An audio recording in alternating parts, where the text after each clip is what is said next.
question is, can she recover from that, right? Because we know Gianna Paul very hard on herself. And her teammate, Thomason, who set her up there, as we see Ramadan just chop two players on the dribble like it's nothing.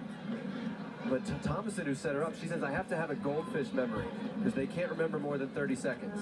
And so as a forward, you have to forget your missed chance. And this one falls for Collins, gets around Munguia, and Katie Shea Collins makes it 2-0.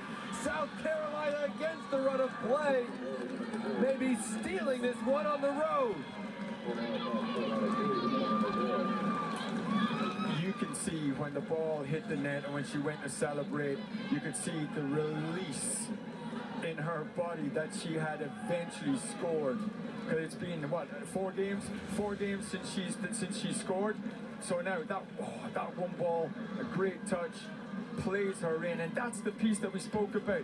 You cannot let Katie Shea Collins get in between the two centre backs. You know, you've got a goalkeeper, you've got Munchio coming off her line, trying to stay big, but what a finish with her left foot into the far top corner. Like, the composure to put that in, that's a fantastic finish. And again, you said the celebration is just a pure release that she's got her goal. Wow. Where did she come from on that play, right? Because the attention was on Mason Smith, the Alabama defender, battling with Thompson, with Johnson up front, and Collins came out of nowhere. Now Alabama at the other end. Here's Gianna Paul. Now she's got the goal. Number 33 to tie the Alabama record, and they're right back in the game. That is the reaction that you want. That is the reaction that you want from your prolific goal scorer. That's the composure you want to see when she's back in a goal after missing that chance. And all of a sudden she's back. She's got Alabama back in this game at 2-1. Again, it's a giveaway in midfield, right? It's a turnover in midfield. That's what Shelley Smith spoke about going into break. And what a great ball. And look at the composure. Goalkeeper comes out, closes down the angle, but she's got the composure with her right foot just to put it across the face of goal. And you always tell a forward, put it across the goalkeeper, put it into the far corner. And what a sublime finish. 2-1. Oh, like, that is, as you said, goldfish memory. She's forgotten about that miss when she's in on goal. And what a fantastic finish. She ties Livy Probst for tops in Alabama history. And I think she's got eyes on making this record her own tonight with still so much time remaining. And Alabama in need of more, trailing 2-1. You mentioned what's the SEC, right? What is it? This is what the SEC is all about. 2 quality programs, right? You've got one that's 17th in the country. You've got Alabama just sitting outside the top 25. And this is the product that they produce on a Thursday night. It's fantastic. Well, I told you, anytime Collins gets the ball and anytime Paul gets the ball, you got to stop your conversation. You and I have to stop our conversation. If you're in the stadium, you need to stand up. You need to pay attention to what's coming next. These are players that, you know, you would pay to go and watch. That's the talent that they're bringing that they're bringing to the field.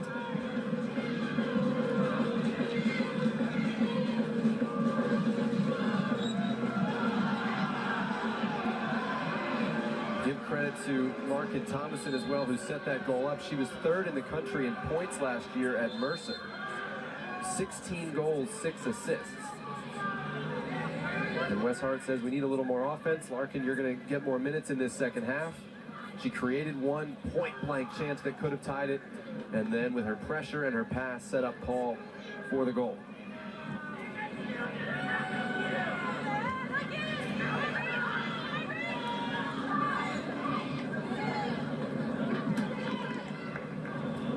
Now Alabama cannot let the pressure die. The momentum can swing in their way if they can go get a foothold on the ball, move it around, keep possession a little bit, force South Carolina into another turnover, try and get in behind. But as you said, what a fantastic ball to Gianna Paul, and what a clinical finish. Collins is lurking here, and she and Munguia collide at the near post. McDonald had no idea that Collins was going to make an effort on that ball. Yeah, players, etc., and you lose 2 information players from the field. You know, that brings you down, obviously 26, etc. And that energy that these 2 players can bring you, yes, they'll help on the side of the field, and, you know, cheering on their teammates, but the energy and what they bring to the field, it's hard to replace.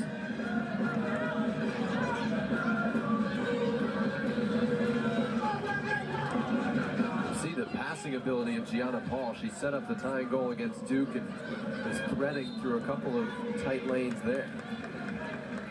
That's the other piece as well. Like, she's shown us everything that she can do, right? She can come, she can get into the midfield, she can get on the ball, she can start knocking passes about. Well, Ramadan left that, and it just didn't have enough steam to get to Paul. And South Carolina able to hack it away. But I want Gianni Paul to be higher up the field. I want her in and around the 18-yard box, right? They've got enough talent on the field to be able to knock the ball around and get it into the box and serve her. Allow her to be in that box. But I kind of like Ian getting her facing goal more. When she's playing as a 9, her back is to goal so often. I agree. Like, but remember, when she gets in, she's got to go and beat 2 and 3 players to get that shot off, right? If the right personnel are not on the field at the right time, then those little threaded passes that she's so good at don't come off, right? But again, when she's up inside that 18-yard, she's playing off the shoulder of a fullback, or in between the fullback and the centre back, the way she's able to peel off in behind with that, with that first goal, that's what she does so well.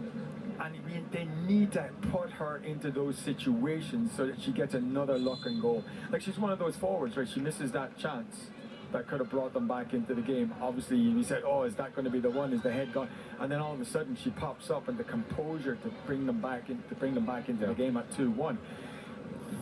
She's a game changer in those areas. Yes, I love what she does further out the field, but she's more the productivity that she brings in and around the 18. 6 of Alabama's 14 shots to 7 for South Carolina, but it's the predatorial efficiency of Mackenzie Johnson and Katie Shea Collins up front that has South Carolina in front.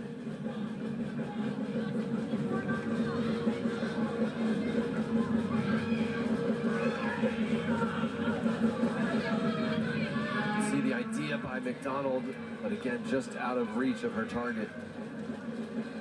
In this case, Ramadan, another family that has to deal with multiple layers of schedules for college athletics. Both of her brothers, Nadia Ramadan's brothers, play for Creighton. And they'd struggled, lost their first couple of games. She actually got up there for their Labor Day game. And they tied Tulsa while she was there. But after she went back, they went on to beat Denver. And they're now unbeaten in 3. So Omar and Ali were very glad to get a visit from Nadia. And then, of course, she had the big moment tying the game late against Duke on Sunday.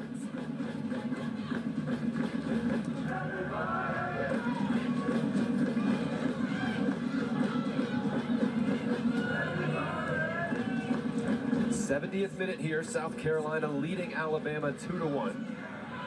Had a third goal narrowly disallowed for offside after video review.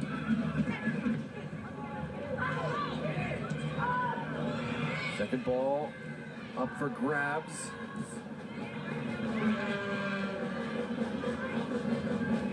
A little bit fresher legs for South Carolina at the moment.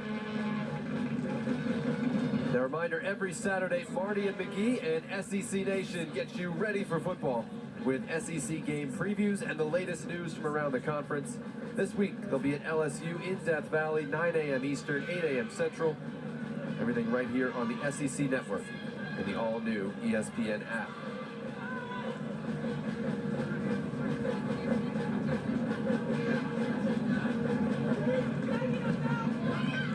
Look at the control from Ramadan. Got a shot off, but not a lot behind it. It's interesting now, the longer this game goes on, the more space is going to be out wide. If Alabama are able to switch the point of attack really quickly and get to the weak side, these opportunities are going to happen. And you see, again, if you want, that was a cheeky ball into Ramadan. Just nicked over the oncoming defender, able to deal with it. And this, as you said, got a shot off, but unfortunately not much on it, and straight into the hands of the goalkeeper.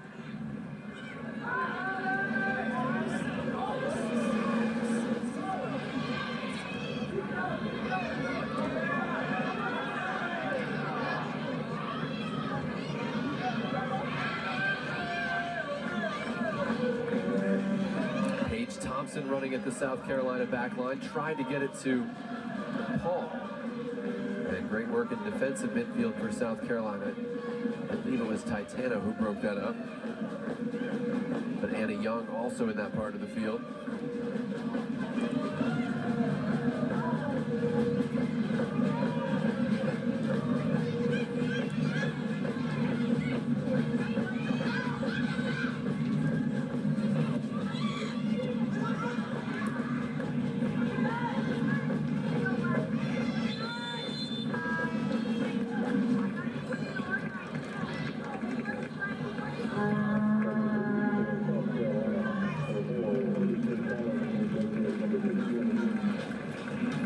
South Carolina 2, Alabama 1, 73rd minute as both teams make changes. And it has been a night of chances and of South Carolina taking them best. There comes from a fantastic ball over the top of Katie Shea Collins, works the goalkeeper, ball just breaks out, and all of a sudden Mackenzie Johnson puts it in the back of the net to put them 1-0 up. In the second half then, Katie Shea Collins ran onto this one and finished from such a tough angle to the top corner.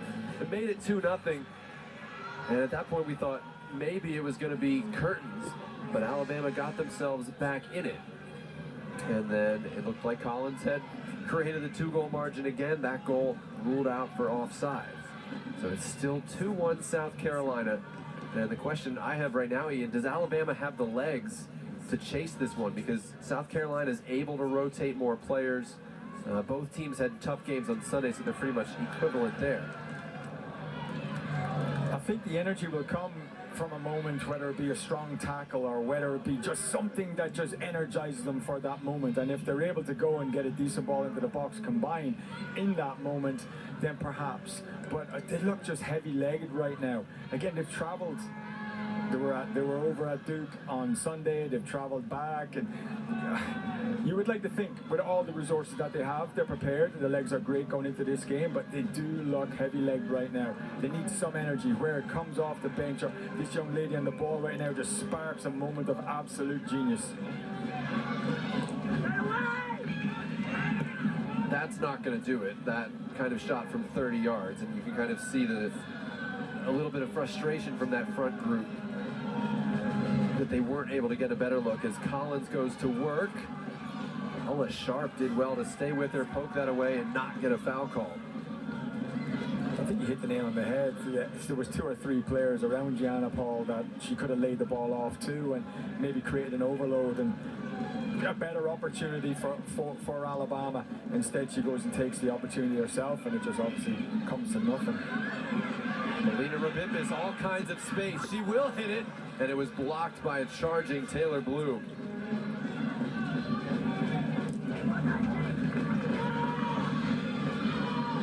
But you're watching this game now, and we spoke in the first half. South Carolina going into this game have only conceded 2 goals this year, right? So it shows, and without the ball, Alabama with all of this possession and all of the nice soccer and knocking the ball around are still losing 2-1. South Carolina are like more comfortable without the ball than Alabama. Oh, great 1-2 between Podolski and Paul, an even better tackle coming through the middle. I don't want to ascribe it to the wrong player, but that's a great recovery run to track Podolski. Right. That potentially could be a game-winning tackle. If that shot gets off, that could find the back of the net. But talking about putting your body on the line, that was a fantastic tackle. Right at the top of the 18. Podolski got a good rest because we said Alabama needs fresh legs, and she's back in now. As you see, look, goes to ground and again takes ball and player, but cleanly, and is up and is getting her back line out. So, you know, this Alabama side are creating those opportunities, but South Carolina are just so resilient defensively. Reagan Schubach and Avery Galante were both there as this ball is in a dangerous spot, and Mugia alert to it well off her line. What a ball from Katie Shea Collins. Just lifts her head up, knows where the run is going to be, is able to get the ball over the centre back. Perfect ball over the centre back. And as you said, goalkeeper up nice and high on top of her 18-yard box to clean up any danger.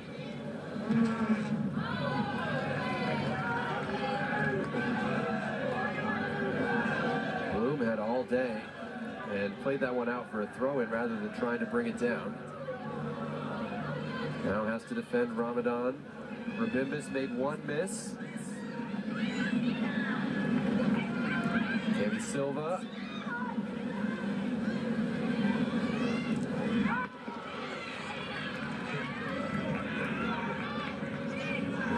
South Carolina's going to let you take shots from outside the box all day at this point. Absolutely, and they've got 10 players behind the ball, and one of the blocks there, and the pressure comes from Katie Shea Collins. So we're talking about forwards that do all the work. She's doing unbelievable work. This is her again.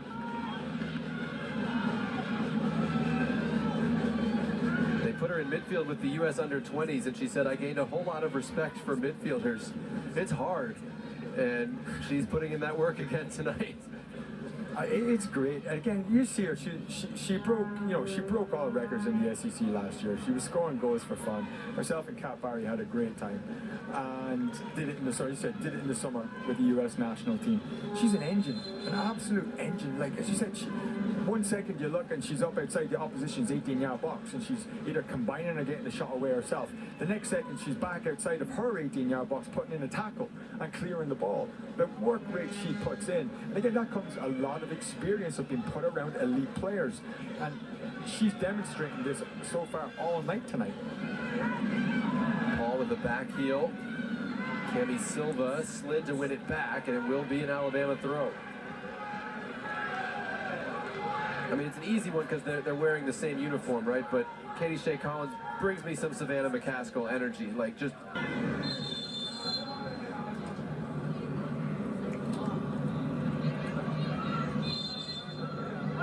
Smith Martinez stopping the clock and exchanging words with Gianna Paul to result in a yellow card for her. A night where she's tied the school's all-time scoring record, but has also been frustrated to see other shots miss the target and see her team play from behind since the 7th minute.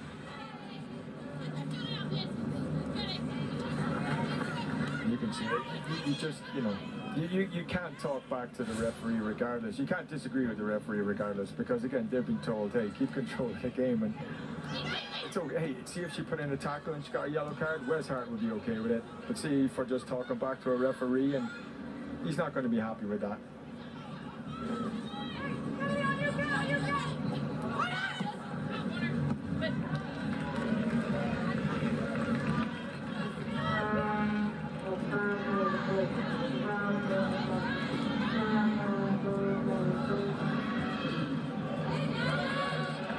Ramadan looking for Gianna Paul, working against Bloom, trying to do it without fouling. She couldn't.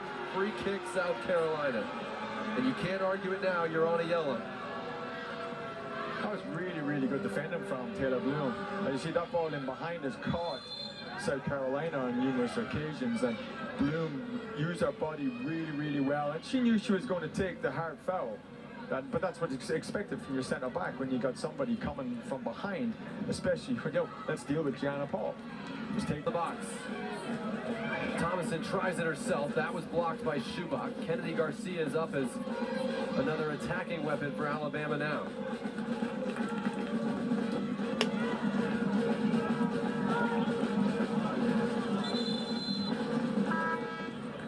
And every time South Carolina subs, the clock stops. The team that's winning stops the clock with a sub in the final 15 minutes.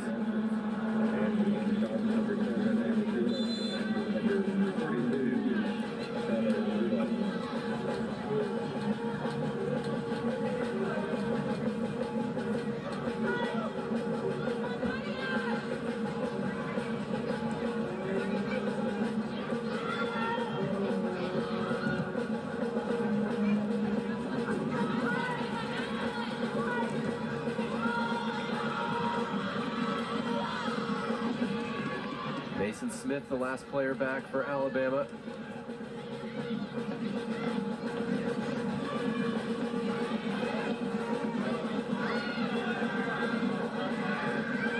Dangerous run. Second ball out for a corner kick.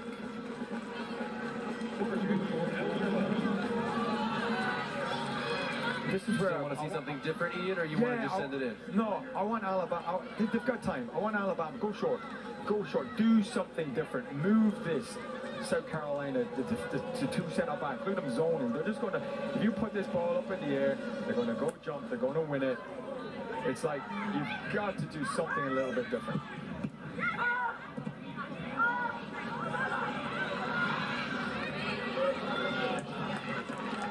Like the best chances that they created from serves into the box were the second ball that they've served back in. When South Carolina were not organized, when South Carolina were trying to push out. So break that rhythm of just knocking the ball in first time. Go short, give it to a fullback, take a touch, serve the box, move them. Right? Absolutely just move them. Yeah, that's got to be a card on that last foul, which of course will stop the clock. It actually behooves you to commit a yellow card worthy foul when you're trailing late. And it's Podolsky picking it up.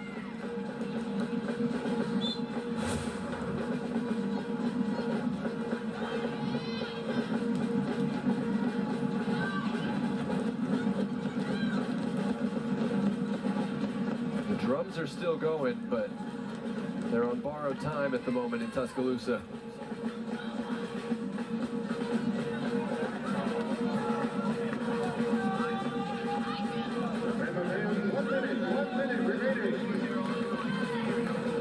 Katie Shea Collins in South Carolina going to the corner. Alabama trying to go quickly, but need to be crisp while they do it.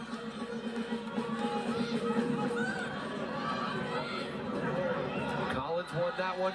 Collins still going and taken down by Smith. Free kick coming, and this time the clock will run.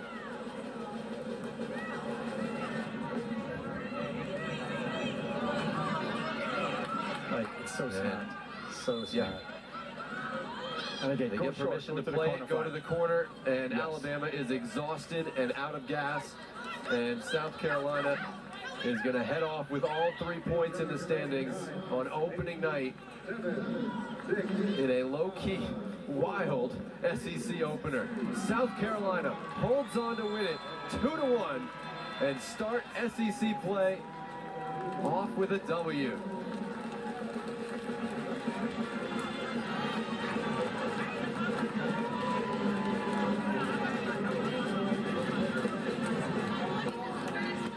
For me, Katie Shea Collins has been phenomenal tonight, and you know, she did everything on both ends of the field. And was clinical in front of goal. And I think that's the difference, right? You've got her and Mackenzie Johnson had 2 looks at goal, and both of them put the ball in the back of the net. Alabama, unfortunately, with all the chances that they had, weren't clinical inside the 18-yard box and come away with a 2-1 loss to open SEC play. Clinical teams win. That's just the nature of the sport. And we've certainly seen that as the difference maker in this one yet again. And we're joined by the South Carolina attacker, Katie Shea Collins. We hear you still breathing hard. Sorry. No, and go right ahead. You earned it. Thank you. You know, what are the emotions like for you guys after seeing that one out? This was not easy. Yeah, Alabama is a fantastic team, and we knew that coming in, but we fought with everything we had, and I'm just so proud of this team because we came in this game, we said we're going to do it, and we did it, and I'm so proud of them. Katie Shea, your work rate tonight was unbelievable. Like, you must have covered every blade of grass on that field. What does South Carolina women's soccer mean to you?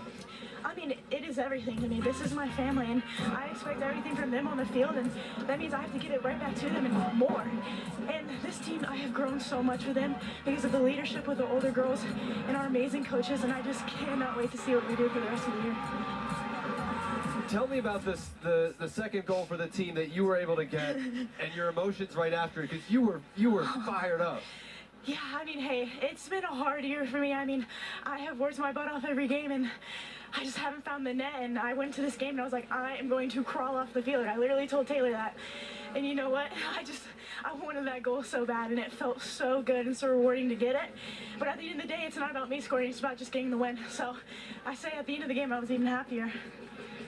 Congratulations. Your work rate was incredible. Your team was incredible. Yes, Congratulations. Get some rest for next week. Yes, sir. Thank you so much. Congrats. Katie Shea Collins and South Carolina. They don't have to crawl out of here. They can ride in style with a 2-1 opening night win. For our fantastic crew, Jordan, Jake, Mackenzie, Stuart, Thomas, everybody. For my partner, Ian Carey, I'm Jonathan Yardley. Thanks so much for joining us for both games tonight. Arkansas 3, Florida 2 in the opener. South Carolina 2, Alabama 1 in the nightcap. Much more soccer available in the ESPN app. But we say good night from Tuscaloosa, South Carolina, spoiling the party.